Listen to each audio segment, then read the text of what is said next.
আজকে বানিয়েছি মোরলা মাছের ঝাল।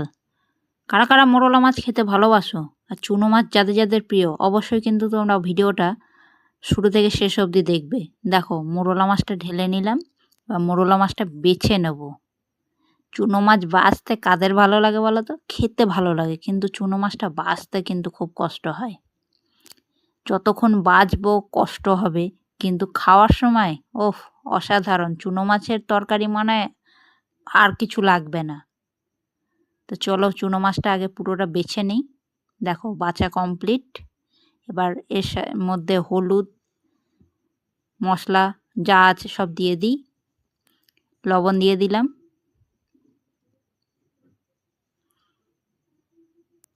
একটু জিরে গুঁড়ো, একটু লঙ্কা গুঁড়ো দিয়ে দেবো। এবার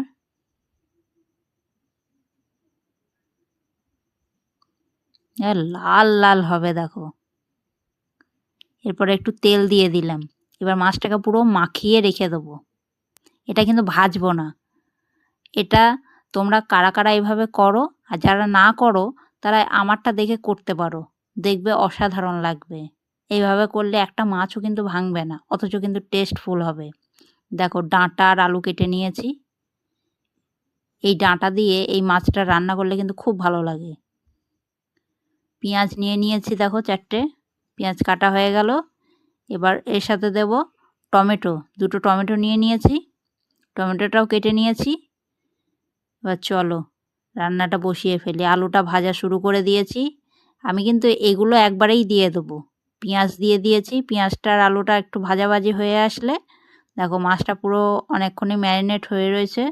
দেখো ডাঁটাটা দিয়ে দিয়েছি, ডাঁটাটার সাথে সাথে দিইনি, কারণ ডাঁটাটা বেশি ভাজা হয়ে গেলে গলে যাবে, এই জন্য একটু দেরিতে দিয়েছি। এবার এটা একটু ভাজা হলে ওর মধ্যে মাছটা দিয়ে দেবো। দেখো দেখো তোমরা দেখতে থাকো পুরোটাই। ওর মধ্যে টমেটোটা দিয়ে দিলাম, একটা মাছও ভাঙবে না, অথচ খেতে কি বলবো দুর্দান্ত হবে, দুর্দান্ত। দেখো ওর সাথে মাছটা একটু নেড়ে নিচ্ছি, একটা মাছও ভাঙবে না। দেখো মাছটা ভালো করে ওর সাথে কষিয়ে নিয়ে অল্প করে একটু জল দিয়ে দিলাম, যাতে আলু ডাঁটা টাটা একটু ভালো করে সিদ্ধ হয়ে যায়।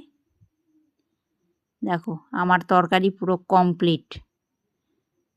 কারা কারা চুনো মাছ খেতে ভালোবাসো অবশ্যই কিন্তু আমাকে কমেন্ট করবে। দেখেছো বন্ধুরা কালারটা কেমন হয়েছে? মনে হচ্ছে না আর কোনো তরকারি লাগবে না? ভিডিওটা যারা শুরু থেকে শেষ অবধি দেখেছো তাদেরকে অসংখ্য ধন্যবাদ। সবাই ভালো থাকবে, সুস্থ থাকবে। আমার ভিডিও